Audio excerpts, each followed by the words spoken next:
చేసిందే చెప్తా, చెప్పిందే చేస్తా. ఇది ముఖ్యమంత్రి గారి కొత్త నినాదం.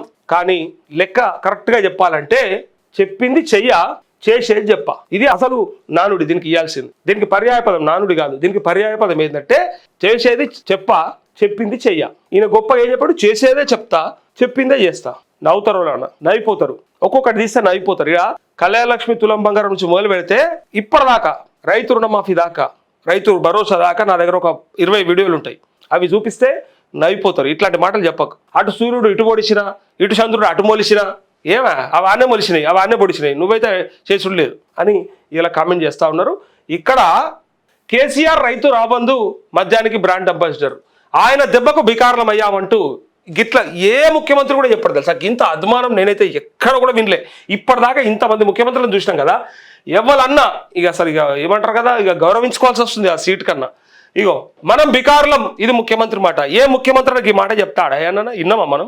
ఇంట్లో కనీసం సంసారంలో కనీసం ఇంటి పెద్ద ఈ మాట కూడా చెప్పాడు.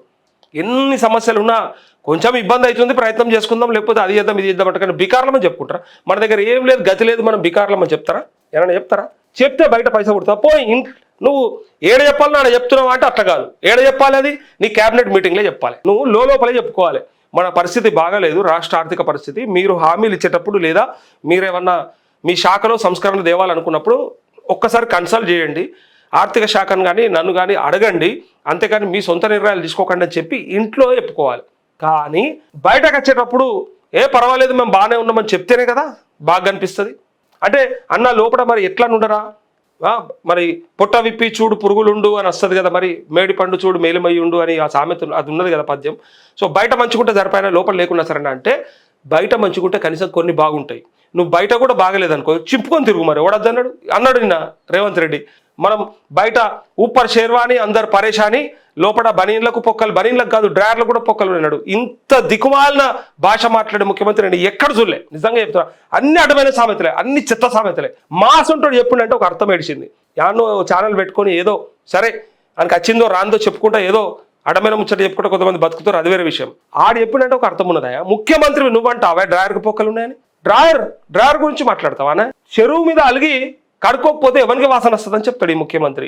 ఇంత దరిద్రపు కొట్టు, ఇంత అధ్వానమైనటువంటి భాష, ఆయన భావం, ఆయన సంస్కారం నిజంగా ఎంత చెత్త అంటే, నిజంగా ఆయన ఊపర్ షేర్వాణి అందరు పరేషాని దాకా ఓకే, అది ఒక ముఖ్యమంత్రి స్థాయికి ఒక సరే మాట్లాడే భాష అనుకుందాం. పైకి మనం ఎంత బింకంగా కనిపించినా లోపల ఉన్నటువంటి ఇబ్బందులు ఇవి అని చెప్పడంలో ఒక అర్థం ఉంది. కానీ ఇంత అడ్డమైన ఆలోచన ఎవడిస్తుండో, ఆ మెదడులో ఎవడు చొప్పిస్తుండో, పక్కపంటూ ఎవడన్నా సార్ డ్రాయర్లు బనీలు మాట్లాడకూడదు సార్, సిగ్గుపోతుంది సార్, బిచ్చగాడు కూడా మాట్లాడాడు సార్, బయట ఒక రైతు కూడా మాట్లాడాడు సార్. ఆ భాష ఏం భాష సార్? ఒక వార్డు మెంబర్ మాట్లాడు, నువ్వు ముఖ్యమంత్రి సార్, ఎంత గొప్పగా ఉండాలి సార్, మీరు మాట్లాడుతుంటే వింటుంటే వినసొంపుగా ఉండాలి, అందరికీ ఆనందం అనిపించాలి, రాష్ట్ర ప్రజలు వాళ్ళకై వాళ్ళు ప్రభుత్వం ఏమిస్తేంది ఇవ్వకపోతే మేము కష్టపడతామన్నంత ధైర్యం కలిగించాలి. కానీ నీ మాటలు వింటుంటే ఆయన ఓపెన్ చేసుకుని ఆయన బలిని కూడా పొక్కలైన చూసుకుంటుండు. నిన్న ఒక సామాన్యుడు, ఒక పేదోడు ముఖ్యమంత్రి అంటుండ్రా బాయ్, నాకు వచ్చింది ఏమున్నదని మొన్నటిదాకా మీదకెళ్ళి అంగేసి కవర్ చేసినోడు కూడా తీసి బట్టబయలు అయిపోయాడు. బయట తిరుగుతుండే ఇలా బలిని పొక్కలున్నా కూడా.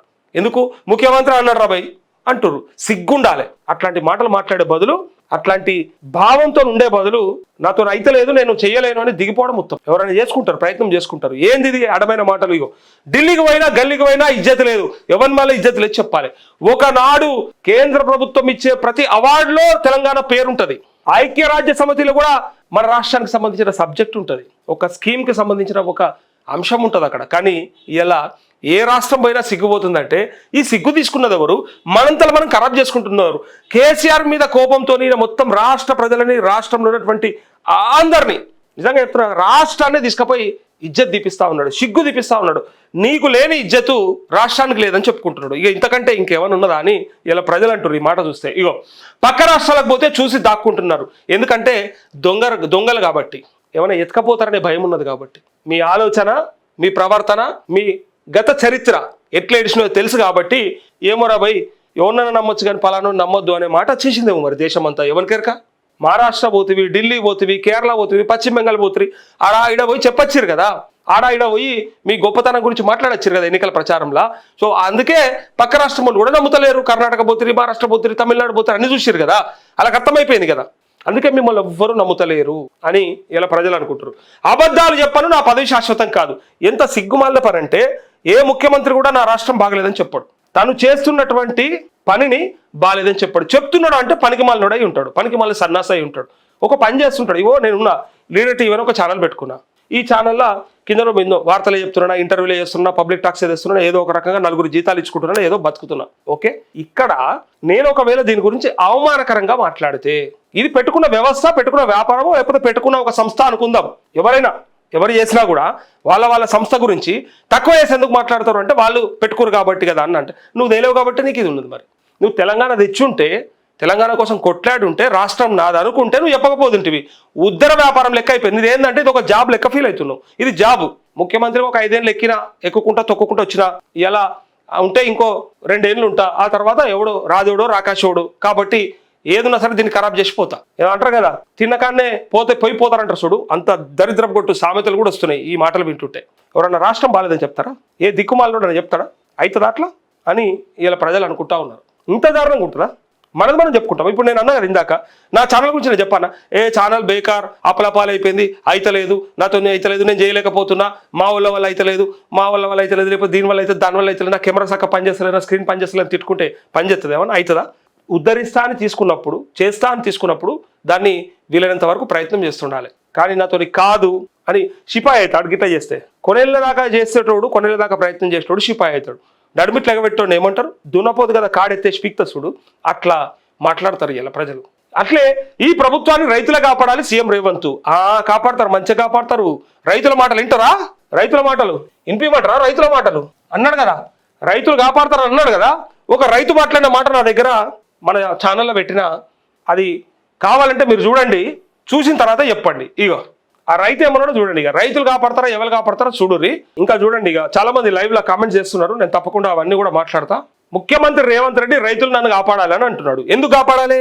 రుణమాఫీ సంపూర్ణంగా చేసినందుక, రైతు భరోసా బరాబర్ టెన్షన్కి ఇచ్చినందుక, రైతులకు సబ్సిడీలు కరెక్ట్గా వస్తున్నందుక, కరెంటు మంచిగా ఇస్తున్నందుక, నీళ్లు మంచిగా వస్తున్నందుక, దేనికి ఇవ్వాలి? చచ్చిపోతే రైతు బీమా ఇస్తున్నందుక, ఆ బీమాకు మీరు ప్రీమియం కడుతున్నందుక, దేనికి ఇవ్వాలి?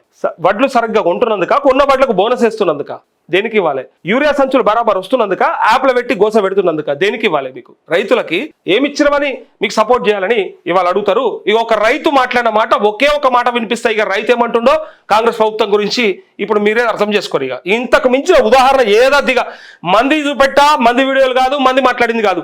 నేను ఖుద్దు ఒక నియోజకవర్గంకి పోయినా, ఎల్లారెడ్డి మదన్ మోహన్ తెలుసు కదా మీకు, ఎల్లారెడ్డి నియోజకవర్గం కామారెడ్డి జిల్లాలో. అక్కడ ఉన్నటువంటి ఒక రైతు మాట్లాడిన ఒకే ఒక్క మాట చాలు ఈ ప్రభుత్వం ఏందో అర్థమవుతుంది. ఇంకా 2-3 రైతులు, ఇంకా 2-3 వీడియోలు ఉన్నాయి, కానీ ఒక్కడు వినరు మీరు అంతే, ఇంకేది అక్కర్లేదు. ఏమంటారో అర్థమవుతుంది మీకు కూడా. మర్ర వచ్చి లేవాడరు అనుకో, చెప్పుడు ఆటలతో ఆడేళ్ళే కొడతారు. మొగళ్ళని కాదు, మొగళ్ళని ముట్టము వాళ్ళను, ఆడేళ్ళే చంపుతారు చెప్పుడు ఆటలతో. మదన్ మోహన్ కాదే, నీకు ఫ్రీ బస్ ఇచ్చిండు, మంచిగా కరెంటు ఫ్రీ చేసిండు, గ్యాస్ సిలిండర్ తక్కువ చేసిండు. ఏం తక్కువ చేసిండు? 500 రూపాయలకి సిలిండర్, 500 రూపాయలకి సిలిండర్ అట. ఇప్పిద్దావా ఇప్పుడు రేవంత్ రెడ్డి మొత్తం అందరికి ఇస్తున్నా అంటుండు. ఇప్పుడు ఇప్పిద్దు ఏది, ఇప్పుడు ఫోన్ చేయి మనకి ఇప్పిద్దు పని, ఇప్పుడు పైసలు కడతా, అకౌంట్ లో పడతాయి కదా సబ్సిడీ. ఏంటి 500 రూపాయి పడతలేదంటే వాడవాడు తీసుకుంటారు.